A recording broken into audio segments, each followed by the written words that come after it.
Dimanche 24 décembre 2023, troisième et dernier jour de l'événement d'Enromain les grandes retrouvailles.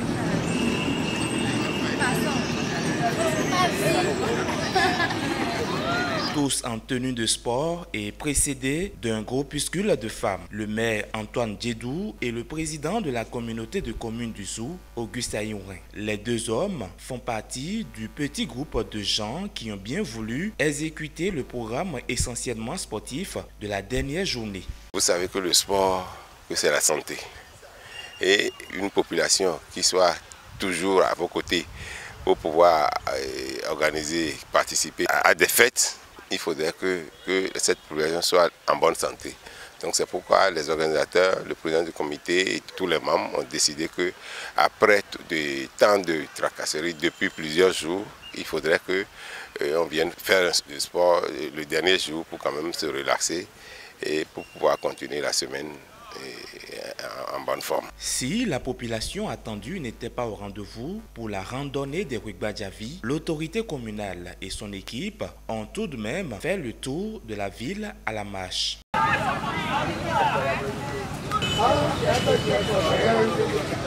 Un autre groupe de personnes s'apprête pour un tour dans les artères de la ville historique. Cette fois, ce sera à vélo et avec un panier sur la tête. C'est le concours Nanga Kanto. C'est une activité sportive que nous avons héritée de Naga. Naga, c'était une grande femme qui quittait le village pour venir vendre ses produits à Abomey.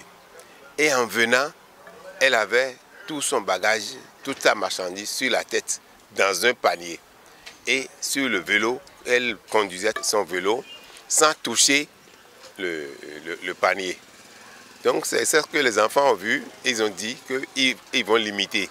Et c'est comme ça que cette activité est née. La course est exclusivement réservée aux femmes. Après un départ en puissance, c'est parti pour près d'une dizaine de kilomètres d'endurance et d'équilibre. Maman, bonne chance! Bonne chance! La plus expérimentée prend une avance considérable sur le reste du groupe. Quelques minutes plus tard, elle sera rattrapée par la plus jeune compétitrice. Les deux femmes sont au coude à coude.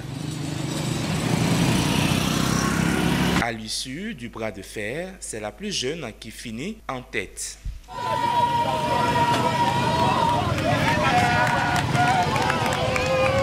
Le groupe de femmes est accueilli par les organisateurs puis installé sous un arbre. Le temps de récupérer des forces. Réhydratées et nourries, elles sont ensuite disposées par ordre de mérite pour recevoir le prix.